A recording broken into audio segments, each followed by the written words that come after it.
Hello, this is Chef John from foodwishes.com with pumpkin seed crusted pork tenderloin. That's right, not only are we going to share what I think is a perfect fall roast, we're also going to review two key culinary skills, which is how to properly cook lean meats, as well as how to make a very fast, easy, and delicious pan sauce at the end. And if you're thinking that sounds like too much to learn in one video, well, it's not. It's the perfect amount. So with that, let's go ahead and get started by trimming up one pork tenderloin, which looks like this, and these run about 1.25 pounds. And what I like to do first is trim off this little membrane across the top, which can be a little chewy. So what we'll do is slide a nice thin knife underneath, and we'll slice that off, making sure we don't take too much meat with it. So once we slide the knife in and start slicing, we want to make sure we angle that knife up towards the membrane, so we're either cutting through that or air, and not down into the meat. And by the way, in the business, this is referred to as the silver skin, because it's white. And don't worry about getting every last speck. Okay, as long as we get most of it, we'll be fine. And then once that's trimmed, we'll go ahead and season it up with our classic house blend of kosher salt, freshly ground black pepper, and some cayenne. And we will season that very thoroughly on both sides. And of course, if you want to customize these spices, go ahead. That never bothers me, and in fact, I kind of like it. But anyway, once we have that thoughtfully seasoned, we'll take this over to the stove, where we're going to sear it over high heat and a little touch of oil until it is very nicely browned all over. And please make sure you're using a pan that can go in the oven to do this, since once this has been seared and crusted, we're going to finish this by roasting it. And while we could, if we want, just place our crust on top of the meat and roast it as is, by searing it like this first, you get so much extra flavor that I really do consider this step mandatory. But as with all these things, it's up to you. I mean, you are, after all, the Jeff Beck of your Maillard effect, which is what, scientifically speaking, this browning process is called.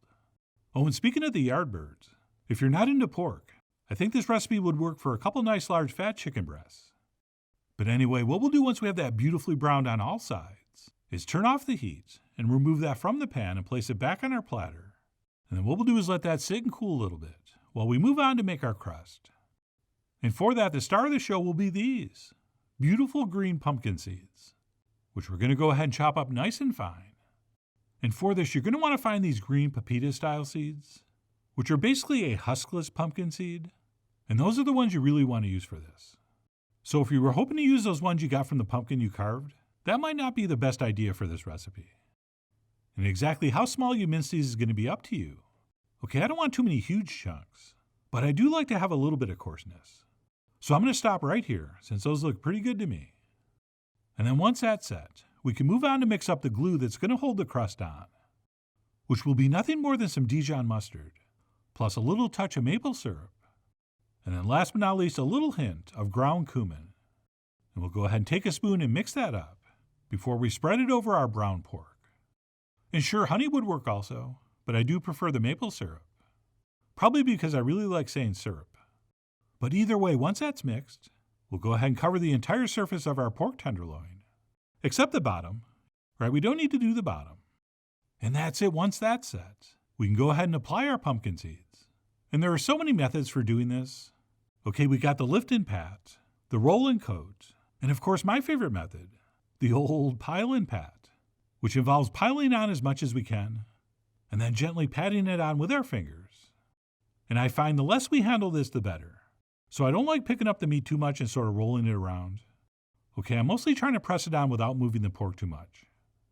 And no, we don't need to get any crust underneath, but if we can get some to stick to the sides, that's a good thing. And then once that meat's been crusted to the best of our abilities, we'll go ahead and carefully transfer that back into the pan. And if we want to, we can do a little bit of patching if there's any bare spots we made during the transfer.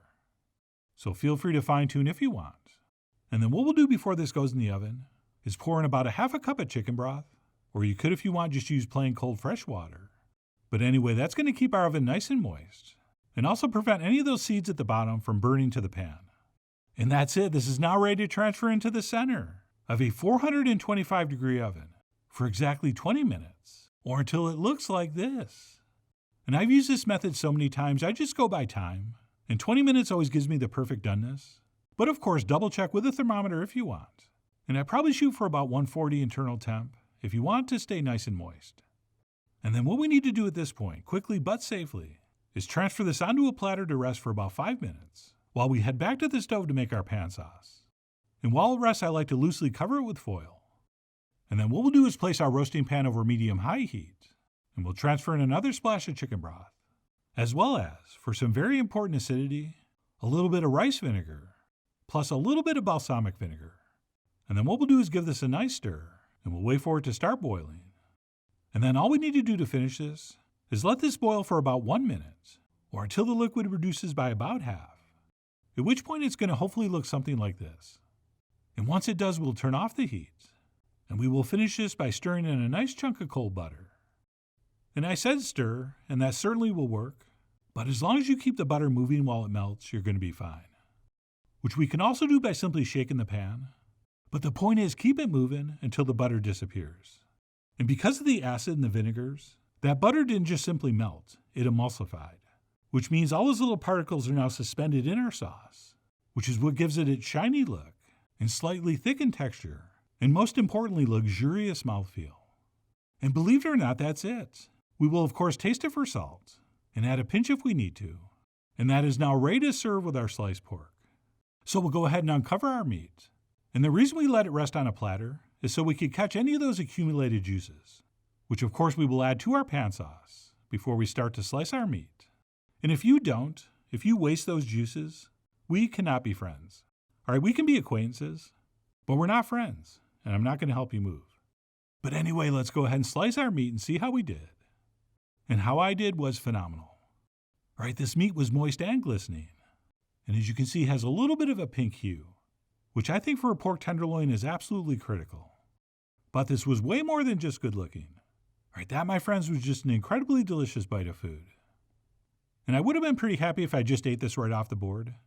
But of course, I'm going to go ahead and plate some up so I can enjoy it with some of that beautiful pan sauce we just made. And in case you're wondering, I'm serving this with my famous cayenne carrots, which are simply carrots roasted with butter, salt, and cayenne. Yeah, that's it. That's all you need.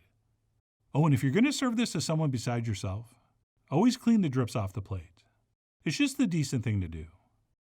And even though pork tenderloin is a very lean cut of meat, which can be challenging to roast since they can come out dry, but since we protected it with that delicious crust, plus we did not overcook it, we ended up with something nice and succulent that really does not seem like it was a lean cut of meat. And if you've never had these green pepita-style pumpkin seeds before, I find them to be sort of a cross between a sunflower seed and a pistachio, if that helps you understand what you're getting into. And please don't think recipe here, think techniques. Since this could be a piece of beef, or like I said, a couple fat chicken breasts, right, that sear and crust technique will work with so many different things. But it's especially nice for lean cuts. And as far as the pan sauce goes, we could use all kinds of different liquids. All right, I use broth, but you could use wine or apple juice or a combination, as well as using different kinds of vinegar, or switching up the spices and seasonings, or maybe adding some herbs. So what I'm getting at is this isn't one recipe. This is actually hundreds of recipes. But whether you adapt this to your personal taste or serve this as is, I really do hope you give it a try soon. So please follow the links below for the ingredient amounts, a printable written recipe, and much more info as usual.